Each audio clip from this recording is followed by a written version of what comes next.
Welcome back. स्वागत है आपका एक बार फिर से हमारे चैनल के ऊपर। तो जैसा कि आप देख रहे हैं यहाँ पे बीपीएससी पीजीटी स्पेशल का ये लेक्चर नंबर 1 है, वीडियो नंबर 1 है। ऐसी ही और वीडियोस मिलती जाएंगी हमारी तरफ से, स्पेशली किन के लिए, जिन लोग ने पीजीटी के लिए हमारा जो फाउंडेशन कोर्स ज्वाइन किया है, ठीक है, उन बच्चों के लिए ये वीडियोस होंगी। ठीक है, यहाँ पे एक वीडियो भी हो सकती है, 100 वीडियोस भी हो सकती है, 10 वीडियोस भी हो सकती है, 20 वीडियोस भी हो सकती है। ठीक है, डिपेंड करता है किसके आधार पे, सब समय के आधार पे डिपेंड करता है कि कितनी चीजों की आवश्यकता है उसके हिसाब से। ठीक है, तो जिन लोगों ने भी ये ज्वाइन किया है उनको बहुत बहुत शुभकामनाएं। ठीक है, आप लोग ने जो है अपने जीवन का एक अच्छा निर्णय, एक अच्छा फैसला लिया। ठीक है, और जो अभी आगे आप वीडियो देखने वाले हैं, खैर उसमें तो आपको सब मालूम पड़ ही जाएगा, आटे और दाल का भाव। ठीक है, तो इसी प्रकार से आप लोग पढ़ाई करते रहे, हमारे साथ जुड़े हैं तो नो डाउट जो है आप जीवन में, इस मनोविज्ञान में हर जगह जो है आप अच्छा परफॉर्मेंस करेंगे। ठीक है, आप धीरे धीरे आगे और सफलता की ओर अग्रसर होते जाएंगे, ऐसी हमारी आशा है, ऐसी हमारी कामना है। और उसके लिए लेकिन क्या करना होगा, आपको भी वहां उसी के साथ साथ प्रयास करने होंगे। ठीक है, हमारी तरफ से पूरे एफर्ट आप लोग के लिए है यहाँ पर। ठीक है, अभी आप देखेंगे इस वीडियो में किस प्रकार से चीजें हैं। ठीक है, और जो आपका जो बीपीएससी पीजीटी का पेपर होने वाला है वो अभी होगा धमाकेदार। ठीक है, धमाकेदार पेपर होगा आपका पीजीटी वाला। 1100 कुछ सीटें हैं। ठीक है, उसमें देखेंगे, कब्जा करेंगे अपन लोग।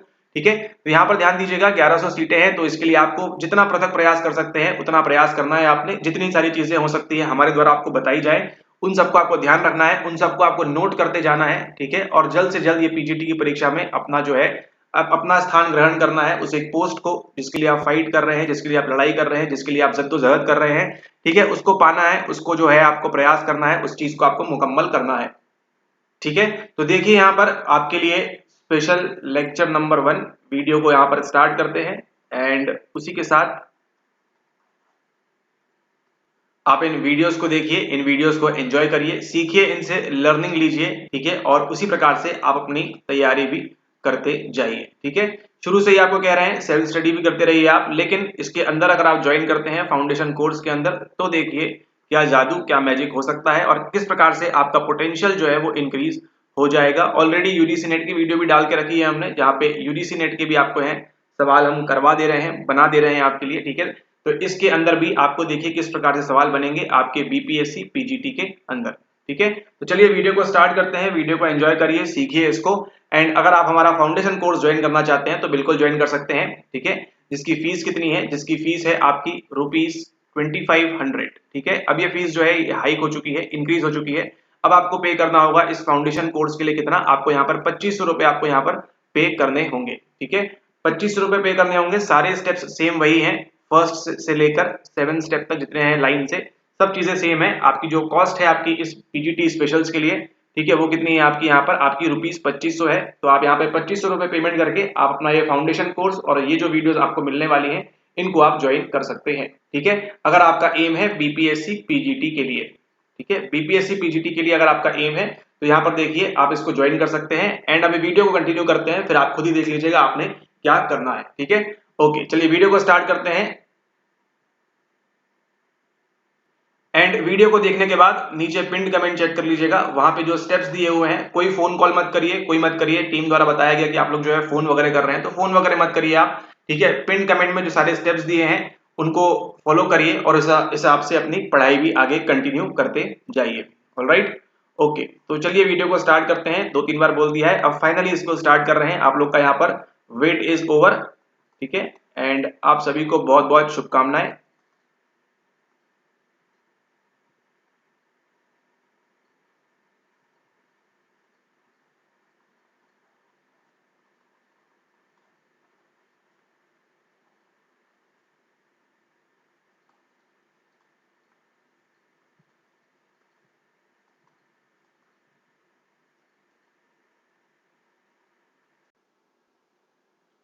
एक बार फिर से आप सभी का स्वागत है, वेलकम बैक वंस अगेन। तो आपके लिए जैसा यहाँ देख रहे हैं बीपीएससी पीजीटी के लिए आप लोगों के लिए स्पेशल लेक्चर, जो भी हमारे बच्चे हैं, किसके, जो भी हमारे बच्चे हैं फाउंडेशन कोर्स के और जिन्होंने अप्लाई किया है इस बार पीजीटी के लिए, जो परीक्षा देंगे उनके लिए यहाँ पर स्पेशल लेक्चर, जैसा कि आपको नहीं मालूम था, आप लोगों के लिए एक सरप्राइज के तौर पर यहाँ पर। ठीक है, क्योंकि आपने जो है हमारा फाउंडेशन कोर्स ज्वाइन किया है एंड उसके देखिए अब आपको धीरे धीरे बेनिफिट्स प्लस यहाँ पर आपको सम एक्स्ट्रा नॉलेज हमारी तरफ से। ठीक है, तो वीडियो को ध्यान में रखिएगा, वीडियो को ध्यान से देखिएगा, जो जो चीजें निकल के आ रही हैं उसको नोट्स करिएगा, नोट बनाइएगा। ठीक है, इसका आप ध्यान रखें। चलिए स्टार्ट करते हैं, चलते हैं हमारे बीपीएससी टीआरई के प्रश्न पत्र के ऊपर। तो यहाँ पर देखिए, यह है आपका पार्ट 2 साइकोलॉजी। सवाल नंबर पहला, अगर आपसे नहीं बन रहा था अभी तक, फाउंडेशन कोर्स किया है, तुरंत आपसे सवाल बनेगा। Which perspective is often referred to as the third force in psychology and focuses on a person's freedom of choice in determining his behavior? Biopsychological perspective, cognitive psychology, behaviourism किसकी यहाँ पर बात करता है? मनोविज्ञान में किस उपागम को प्रायः तृतीय शक्ति यानी कि थर्ड फोर्स, तृतीय शक्ति है, थर्ड फोर्स के रूप में वर्णित किया गया है और अपने व्यवहार को निर्धारित करने में व्यक्ति की चयन करने की स्वतंत्रता पर केंद्रित है? किसकी चयन करने की स्वतंत्रता पर केंद्रित है? क्या ये बायोसाइकोलॉजिकल बताता है? क्या ये जैव मनोवैज्ञानिक उपागम बताता है? नहीं। क्या ये संज्ञानात्मक बताता है? नहीं। क्या ये व्यवहारवाद बताता है? नहीं। उपर्युक्त में से एक से अधिक हो ही नहीं सकता। करेक्ट आंसर क्या होगा इसका? आपका ऑप्शन नंबर ई, उपर्युक्त में से कोई नहीं, है ना। अब इसका आंसर ये क्यों है ऑप्शन नंबर ई? याद करिए लेक्चर जब हम पढ़ रहे थे फर्स्ट चैप्टर के अंदर, तो आपको बताया था, जब हम पढ़ रहे थे कौन से उपागम के बारे में, जब हम पढ़ रहे थे वहां पे मानवतावादी उपागम के बारे में। ठीक है, मानवतावादी उपागम क्या बोलता है कि मनुष्य जो है कैसे करेगा, अपनी मुक्त इच्छा से, अपनी फ्री विल से जो है चीजें कर सकता है ना। उसके अनकॉन्शियस में, उसकी चेतना में क्या चल रहा है, उसके सबकॉन्शियस में, अवचेतन मन में क्या चल रहा है, इससे कोई भी सरोकार नहीं है, इससे कोई भी मतलब नहीं है। ठीक है, तो यहाँ पर देखिए ये कौन बोलता है? ये बोलता है आपका मनोविश्लेषण वाले। ठीक है, मनोविश्लेषणवादी क्या बोलते हैं, जो इसको हम कहते हैं साइको एनालिसिस। वो लोग क्या कहते हैं कि आपका जो भी है, जो भी आप कर रहे हो, उसके पीछे सब आपके अनकॉन्शियस डिजायर्स है, जो भी आपकी इच्छाएं हैं, रिप्रेस्ड मेमोरीज है, जो भी आपके मन के अंदर दबा रह गया है, उसकी वजह से आप जो है अपना जीवन जी रहे हो। ठीक है, ऐसी बात नहीं करता है। उसी के साथ देखिए, अगर हम बात करें दूसरा हमारा बिहेवियरिज्म क्या कहता है, व्यवहारवाद क्या कहता है कि जो भी आप है, जिस भी प्रकार से आप बिहेव करेंगे, व्यवहार करेंगे, वो कैसे करेंगे, वो आप किसी स्टिमुलस के प्रति करेंगे। स्टिमुलस कहाँ पे होगा? स्टिमुलस आपके एनवायरनमेंट में होगा, आपके पर्यावरण के अंदर होगा। ठीक है, तो यहाँ किसकी बात कर रहे हैं? यहाँ स्टिमुलस की बात कर रहे हैं, पर्यावरण की। यानी कि जो भी हमारा व्यवहार है वो क्यों हो रहा है? किसी ना किसी कंडीशनिंग की वजह से, किसी ना किसी ऑब्जर्वेशन लर्निंग की वजह से, किसी ना किसी अनुकूलन की वजह से जो भी हम व्यवहार कर रहे हैं, ऐसा कौन कहते हैं? ऐसा कहते हैं व्यवहारवादी। ठीक है, अब यहाँ देखिए जैव मनोवैज्ञानिक क्या कहते हैं, एक और बात थी वहां पे, बायोसाइकोलॉजिकल। ठीक है, बायोसाइकोलॉजिकल वाले क्या कहते हैं कि आपकी बायो मतलब देखिए क्या है, बायो मतलब आपकी जैविक। जैविक में आपने पढ़ा था थर्ड चैप्टर में, याद करिए, आपको बताया था आपके अंदर से क्या निकलते हैं, अंतःस्राव निकलते हैं, है ना। आपके पास तंत्रिका संचारक होते हैं, न्यूरोट्रांसमीटर्स होते हैं, ये किस प्रकार का संदेश भेजते हैं। ठीक है, यहाँ पे जो हार्मोन्स है उनका स्त्राव होता है, उस वजह से आपका जो है आपको साइकोलॉजिकल चीजें होती है, आपका बिहेवियर वगैरह में चेंजेस वगैरह आता है। ये कहता है कौन सा? आपका बायोसाइकोलॉजिकल वाला कहता है। उसी के साथ देखिए कॉग्निटिव वाले की जो हमने बात की थी, याद करिए चैप्टर नंबर 5 में जब हम पढ़ रहे थे संज्ञान के बारे में, है ना, वहां पे क्या आया था? आपका परसेप्शन आया था। ठीक है, परसेप्शन आपका जो भी आता है, उसके साथ ही साथ कॉग्निशन में क्या क्या आता है? आपकी मेमोरी आती है, स्मृति आती है, उसी के साथ आपकी थिंकिंग आती है, आपकी भाषा, आपकी लैंग्वेज आती है। ठीक है, चैप्टर नंबर 8 में हमने पढ़ा था। तो ये सब जो चीजें हैं क्या बोलती हैं कि आप जो भी है अपने दिमाग से सोचते हैं, आप अपने संज्ञान से चीजें सोच समझ के आप जो है कर रहे हैं। ऐसा कौन कहते हैं? कॉग्निटिव। कि ऊपर वाले ने जो है, मतलब जो भी जिसने भी आपको बनाया है उसने क्या दिया है आपको? आपको ब्रेन दिया है, दिमाग दिया है, दिमाग के अंदर आप इन चीजों के माध्यम से, है ना, इन चीजों को आप क्या करते हैं? सोचते हैं, विचार करते हैं, आपकी स्मृति वगैरह। ऐसा कहना है किसका? कॉग्निटिव वालों का। अब पढ़िए प्रश्न को एक बार और। मनोविज्ञान में किस उपागम को प्रायः तृतीय शक्ति के रूप में वर्णित किया गया है और अपने व्यवहार को, ठीक है, पहला तो क्या हो गया? Third force. थर्ड फोर्स किसे कहते हैं? और दूसरा क्या है? अपने व्यवहार को निर्धारित करने में व्यक्ति की चयन करने की स्वतंत्रता पर केंद्रित है। क्या ये जैव मनोवैज्ञानिक उपागम है? नहीं। क्या ये संज्ञानात्मक उपागम है? नहीं। क्या ये व्यवहारवाद है? नहीं। संज्ञान में तो हमारे दिमाग की बात होगी, व्यवहार में हमारे जो है पर्यावरण से सीखते हैं, कंडीशनिंग वगैरह होती है, उसकी बात होगी। जैव मनोविज्ञान में क्या होगा कि हमारे जो ब्रेन में सेल्स वगैरह हैं या जो हमारी बॉडी में हार्मोन्स वगैरह हैं, उनकी वजह से जो है हमको दिक्कत हो रही है। ठीक है, तो ऐसा कोई भी नहीं कह रहा है, अभी तक यहाँ नहीं देखा, तो आंसर क्या होगा आपका? आई होप आपको अब और क्लियर हो रहा होगा कि आंसर ई, उपर्युक्त में से कोई नहीं है ना। उत्तर अगर यहाँ पर क्या होता, ऑप्शन नंबर डी में आपको दिया होता मानवतावादी उपागम, यानी कि आपको दिया होता ह्यूमैनिस्टिक अप्रोच, तो क्या होता? तो आपका जो उत्तर होता वो 100% यहाँ पर सही हो जाता। ठीक है, मानवतावादी उपागम वाले लोग कहते हैं कि आपको जो है अपने व्यवहार को निर्धारित करने में, यानी आप किस प्रकार से व्यवहार करना चाहते हैं, व्यक्ति की चयन करने की स्वतंत्रता पर केंद्रित है ना। आप खुद चूज कर सकते हैं। जैसे आपने देखिए यहाँ पर कौन सा सब्जेक्ट लिया है, आपने यहाँ पर लिया है साइकोलॉजी, आपने क्या लिया है, आपने लिया है यहाँ पर मनोविज्ञान। तो मनोविज्ञान के लिए क्या आपको एनवायरनमेंट से कोई स्टिमुलस मिला? नहीं। ठीक है, किसी ने आपको कंडीशनिंग की क्या कि आपको जो है ये साइकोलॉजी लोगे तो आप ऐसा ऐसा हो जाओगे? नहीं। इसी के साथ देखिए हम बात करें मनोविश्लेषण की, तो क्या आप बचपन से सोच के रखा था या बचपन में आपके साथ ऐसा हुआ था कि किसी साइकोलॉजिस्ट ने आपको पागल बोल दिया है, कुछ ऐसा हुआ? ठीक है, ऐसी कोई भी बात नहीं है ना। आप यहाँ पे क्यों कर रहे हैं? क्योंकि आप किससे हैं? मुक्त इच्छा, आपकी फ्री विल है। हमको पसंद आ रहा है हम करेंगे, हमको पसंद नहीं आ रहा हम नहीं करेंगे। ठीक है, इस प्रकार की यहाँ पर बातें हो रही हैं। ठीक है, तो ध्यान दीजिएगा, ह्यूमनिस्टिक अप्रोच यानी कि मानवतावादी अप्रोच के कौन थे? याद करिए, लेक्चर नंबर 9 में बताया था, अब्राहम मास्लो। ठीक है, अब्राहम मास्लो जो थे वो थे आपके यहाँ पर, और उसी के साथ कौन थे? एक और थे आपके कार्ल रॉजर्स। कार्ल रॉजर्स ने क्या दी थी आपको? इन्होंने आपको दिया था सेवार्थी केंद्रित चिकित्सा, जिनको अभी आप आगे देखेंगे। ठीक है, सेवार्थी केंद्रित चिकित्सा थी, इनको भी आपने देखा। ठीक है, तो ये जो दोनों लोग हैं ये क्या है? ये आपकी मानवतावादी उपागम के यहाँ पर जो है ये प्रमुख नाम है। ठीक है, इनका नाम आप यहाँ पर ध्यान रखेंगे, ये आपके प्रमुख नाम है। तो ह्यूमनिस्टिक साइकोलॉजी की बात करें तो देखिए कौन सी शक्ति है ये आपकी तृतीय शक्ति है। ठीक है, आपकी कौन सी है? तृतीय शक्ति है। ठीक है, यानी कि थर्ड फोर्स है आपकी साइकोलॉजी की। तो अब आपके मन में ये सवाल उठना चाहिए कि अच्छा सर, यहाँ पर तो आप तृतीय शक्ति बता रहे हैं, लेकिन पहली और दूसरी कौन है ना? या फिर इसके आगे भी कुछ है क्या? चौथी, पांचवी, छठवीं, सातवीं, क्या 10 फोर्स है ऐसी? ठीक है, यूजीसी नेट में हम 10 यूनिट पढ़ते हैं, तो क्या 10 यूनिट है ना? ऐसा कुछ है क्या?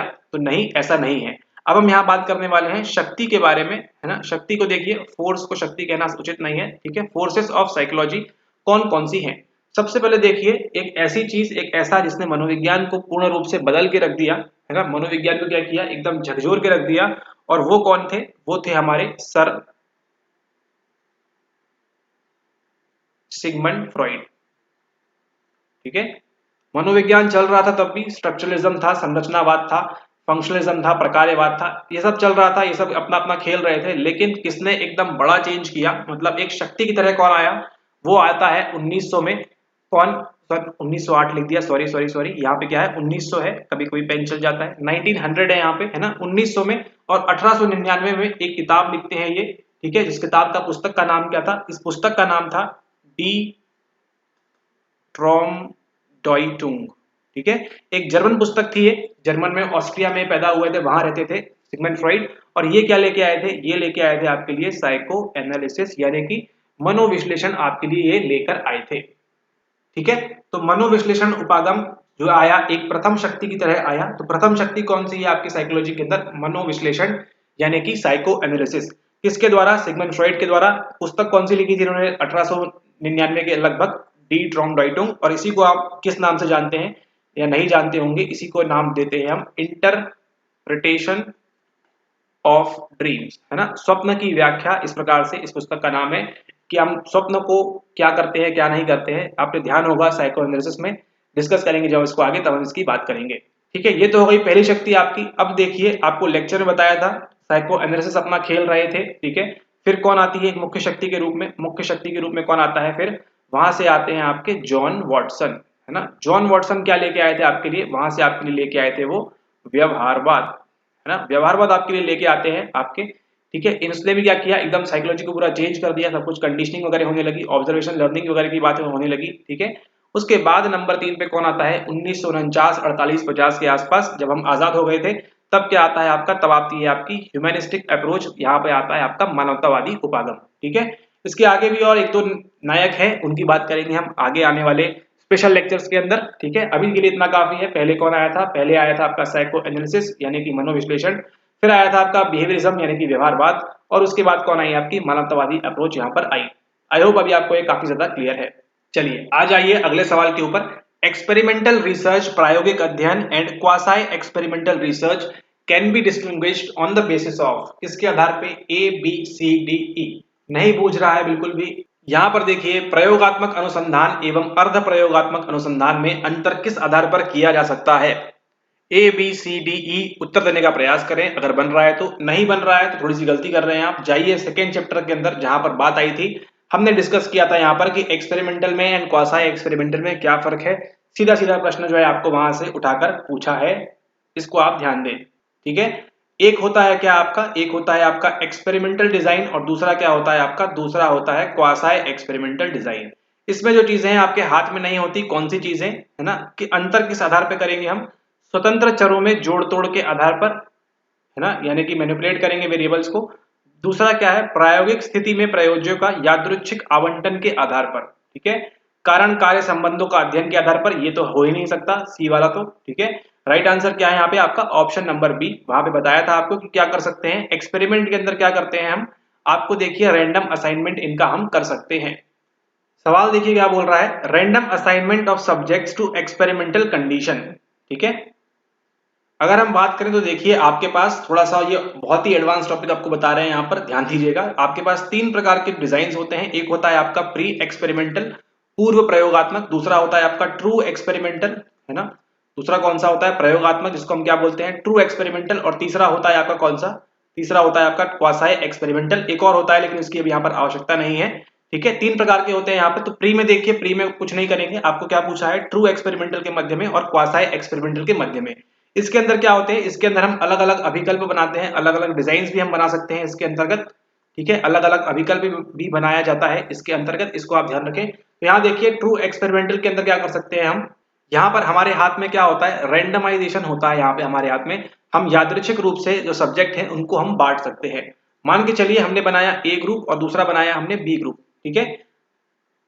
हम क्या करेंगे, हमारे पास 100 बच्चे हैं, ठीक है, 100 बच्चे हैं हमारे पास, यहाँ पर 100 बच्चों को क्या करेंगे हम, यहाँ पे 50 बांट देंगे और यहाँ पे हम इसको 50 बांट देंगे, ठीक है। मान के चलिए आपको देखना है कि यहाँ पे सेव खाने से स्मृति पे क्या फर्क पड़ता है, ठीक है, सेव खाने से स्मृति पे क्या फर्क पड़ता है, एप्पल से आपके मेमोरी के ऊपर क्या फर्क पड़ता है। तो आप क्या करेंगे, ये वाला आपका जो रहेगा वो कौन सा रहेगा, वो आपका रहेगा प्रयोगात्मक समूह, ठीक है, यानी कि एक्सपेरिमेंटल ग्रुप कहते हैं इसको ईजी। और ये वाला कौन सा रहेगा आपका, ये वाला रहेगा आपका कंट्रोल ग्रुप, यानी कि आपका नियंत्रित समूह या नियंत्रण समूह, ठीक है। तो सेव किसको खिलाएंगे आप, ध्यान दीजिएगा, सेव जो खिलाएंगे इसको हम क्या बोलते हैं, इसको हम बोलते हैं इंडिपेंडेंट वेरिएबल, यानी कि अनाश्रित चर इसको कहा जाता है। क्या कहा जाता है, अनाश्रित चर। हमेशा ध्यान रखिएगा आपका जो मैनिपुलेट होगा वो कहाँ पे होगा, हमेशा आपके प्रयोगात्मक समूह के अंदर आपको इसको मैनिपुलेट करेंगे, ठीक है। कभी भी आप नियंत्रण समूह के अंदर, कंट्रोल ग्रुप के अंदर आप कभी भी वेरिएबल को मैनिपुलेट नहीं करते हैं, ठीक है। तो क्या करेंगे, 50 बच्चे यहाँ बांट दिए, 50 बच्चे यहाँ बांट दिए, सेव खिला देंगे आप इन बच्चों को, क्योंकि मैनिपुलेशन कहाँ होगा, हमेशा आपके प्रयोगात्मक समूह के अंदर होगा, हमेशा आपके एक्सपेरिमेंटल ग्रुप के अंदर होगा। कंट्रोल ग्रुप में कभी भी मैनिपुलेशन नहीं होगा, इसको आप ध्यान रखेंगे, ठीक है। तो ये आपका इस प्रकार से आप बांट देंगे। आपने क्या किया, 50 बच्चों को यहाँ पे, 50 बच्चों को यहाँ पे, किस आधार पे बांटा, आपने इसको रैंडम आधार पे बांटा, ठीक है। रैंडम की भी अलग अलग तकनीकें हैं, आप कई तकनीकों का इस्तेमाल कर सकते हैं, उनकी मैचिंग वगैरह कर सकते हैं, ठीक है, या फिर आप फ्लिप द कॉइन से कर सकते हैं, या फिर आप उनकी चिट्स बना सकते हैं, अलग अलग तरीकों से कर सकते हैं, ठीक है, या फिर 1 to 1 2 सीक्वेंस में कर सकते हैं आप, या फिर आप एक ऐसा नंबर लिख देंगे 5 6 7 2 1 4, है ना, अलग अलग ग्रुप में उनको बांट देंगे। कई सारे प्रकार हैं आपको रैंडम असाइनमेंट के, लेकिन जो रैंडम असाइनमेंट है वो किसके अंतर्गत हो सकता है, वो हो सकता है एक केवल आपके ट्रू एक्सपेरिमेंट के अंदर, यानी कि आपके प्रयोगात्मक अध्ययन में ये चीजें आपकी हो सकती हैं, ठीक है। प्रयोगात्मक अध्ययन में आप इन चीजों को कर पाएंगे। लेकिन क्वासाई मतलब क्या होता है, एज इफ, अगर ऐसा हुआ होता तो इसका मतलब क्या होता है, एज इफ क्वासाई एक्सपेरिमेंट मतलब चीजें जहां पर घट चुकी हैं, ऑलरेडी सारी चीजें वहां पर हो चुकी हैं। यहाँ पर आप क्या नहीं कर सकते, आप रैंडमाइजेशन नहीं कर सकते, आप यहाँ पर यादृच्छिकरण यहाँ पर बिल्कुल भी नहीं कर सकते, ठीक है। आपके पास एक ग्रुप है जिन लोगों ने क्या किया, कोविड के दौरान अपने माता पिता को खोया, ठीक है, कोविड के दौरान अपने माता पिता को खोया यहाँ पे, और दूसरों ने मान लीजिए नहीं खोया, तो क्या करना पड़ेगा आपको, आपको चेक करना है कि उनकी मेमोरी पे क्या प्रभाव पड़ा या एक्सेट्रा कोई भी चीज है। तो क्या करेंगे, दो ग्रुप बनाएंगे, आपको इसी ग्रुप के अंदर आपको जो है इन लोगों को रखना होगा जिन लोगों ने क्या किया है, अपने माता पिता को खोया है, ठीक है। इसमें कैसे हो सकते हैं, जिन लोगों ने नहीं खोया है आपको दोनों को देखना है कि इनका मानसिक स्तर किस प्रकार से है, जो भी आपके रिसर्च का पॉइंट है। लेकिन यहाँ पे आप देखिए, आपको इनको कुछ ट्रीटमेंट देना है, इनको कुछ ट्रीटमेंट देना है, यहाँ पे आप क्या नहीं कर पाएंगे, यहाँ पे आप यादृच्छिकरण नहीं कर पाएंगे, है ना, आप रैंडमाइजेशन यहाँ पर नहीं कर पाएंगे, ठीक है। यही होता है आपके क्वासाई एक्सपेरिमेंट के अंदर, इसीलिए क्या बोलते हैं इसको, अर्ध प्रयोगात्मक, ठीक है, क्या बोलते हैं इसको, अर्ध प्रयोगात्मक। और एक और यहाँ पर हाई लेवल की एडवांस चीज यहाँ पे देखिए, एक होता है आपका प्री एक्सपेरिमेंटल डिजाइन, फिर आपका होता है यहाँ पे ट्रू एक्सपेरिमेंटल डिजाइन, ठीक है, यानी कि आपका यहाँ पे वास्तविक प्रयोगात्मक और यहाँ पे आपका पूर्व प्रयोगात्मक अभिकल्प या डिजाइन जो भी है, ठीक है। उसके मध्य में क्या होता है, मध्य में होता है क्वासी। ना तो अर्ध प्रयोगात्मक क्यों बोलते हैं इसे, ना तो ये पूरा प्रयोगात्मक नहीं है और ना ही ये पूरा प्रयोगात्मक है, इसलिए क्या कहा जाता है इसको, अर्ध प्रयोगात्मक। इसके अंदर हम क्या नहीं कर सकते, हम रैंडमाइजेशन नहीं कर सकते हैं, लेकिन इसके अंदर भी क्या करते हैं हम मैनिपुलेट कर सकते हैं किसको, इंडिपेंडेंट वेरिएबल को। इसके अंदर मैनिपुलेशन किया जा सकता है, इसके अंदर भी हम करते हैं, ठीक है। तो रैंडमाइजेशन नहीं होता हमारे पास, यादृच्छिकरण नहीं होता, और यहाँ पर क्या नहीं होता हमारे पास, नियंत्रण भी हमारे पास नहीं होता, कंट्रोल भी हमारे पास यहाँ पर नहीं होता है। चलिए एक बार फिर से पढ़िए, experimental research and quasi experimental research can be distinguished on the basis of manipulation of independent variable, नहीं ये तो दोनों में होता है। स्टडीइंग कॉजल रिलेशनशिप, नहीं ये भी दोनों में होता है, ये जो है आपका नहीं होता है। Random assignment of subjects to experimental condition, किस कंडीशन में आपको डालना है वहां पर आपके पास क्या नहीं होता है, वहां पे आपके पास रेंडमाइजेशन वहां पर आपके पास नहीं होता है। चलिए अब देखिए आगे एक और सवाल, सब एनसीईआरटी से बड़ा बता रहे हैं आपको, ठीक है। बाकी जो चीजें हैं वो तो खैर एडवांस चीजें हैं, लेकिन आपको देखिए एनसीईआरटी में सेम लाइन यहाँ पर ये लिखी हुई है, घबराइए नहीं, ठीक है, बस पढ़ते जाइए। यहाँ देखिए सवाल नंबर 43 क्या पूछ रहा है, ठीक है, 43 क्या पूछ रहा है, who introduce the hierarchical network of semantic memory. अभी आप पढ़ के आए हैं टॉपिक नंबर 7 के अंदर, आपने पढ़ा मेमोरी के बारे में, आपने पढ़ा स्मृति के बारे में, ठीक है। स्मृति के बारे में जब आपने पढ़ा तो क्या हुआ वहां पे आपने जाना था किसके बारे में, एक हायरार्कियल मॉडल कुछ ना कुछ की बात होती है, एक जालीदार संरचना है ना, आपने देखा था, आपको दिखाया था, एक इस प्रकार से था, यहाँ पे 2 थे, फिर इस प्रकार से था, इसके भी 3 थे, फिर इस प्रकार से एक जालीदार संरचना बनी हुई थी। किसने दी थी, आपको नाम भी बताया था वहां पे, और वो नाम क्या था, वो नाम है आपका कॉलिंस एंड कुलियन, ठीक है, एलेक्स कॉलिंस या फिर रॉस कुलियन, ऐसे करके कुछ तो भी नाम था। तो ये जो है इसका करेक्ट आंसर है। स्टर्नबर्ग नहीं है, देखिए यहाँ पे स्टर्नबर्ग तो मेमोरी संबंधित बात ही नहीं करता। टुल्विंग का एक और दिया हुआ, लेकिन टुल्विंग ने क्या बताया था आपको कि मेमोरी में आप और किस प्रकार से, आपकी एलटीएम में किस प्रकार से और फर्क होता है, वो सब चीजें आपको बताई थी किसने, आपको टुल्विंग ने, ठीक है। टुल्विंग ने ही आपको बताया था कि आप अपनी जो दीर्घकालिक स्मृति है, जो आपकी एलटीएम है, लॉन्ग टर्म मेमोरी है, उसमें क्या कर सकते हैं, उसके आप अलग अलग प्रकार हो सकते हैं, एपिसोडिक हो सकती है, डिक्लेरेटिव है ना, वो सब चीजें बताई थी किसने आपको, सिमेंटिक एंड एपिसोडिक किसने बताई थी आपको, ये बताई थी आपको टुल्विंग ने।